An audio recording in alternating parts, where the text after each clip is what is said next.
kecelakaan lalu lintas beruntun di Jalan Lintas Sumatera, Desa Bandar Putih, Kecamatan Kota Bumi Selatan, Kabupaten Lampung Utara, melibatkan kendaraan Toyota Kaila, Mitsubishi Fuso, dan bus.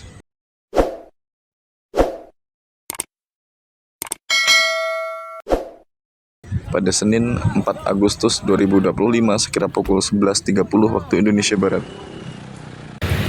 Dapat kami informasikan bahwa kecelakaan lalu lintas yaitu antara kendaraan Kalia berwarna hitam dan mobil Fuso. Awal mulanya kendaraan mobil Kalia tersebut berjalan dari arah Kuning menuju Kota Bumi.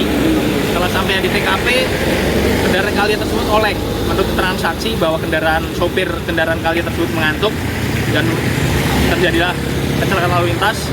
Kemudian mobil Fuso tersebut tertabrak kembali oleh mobil bis. Kemudian terbalik.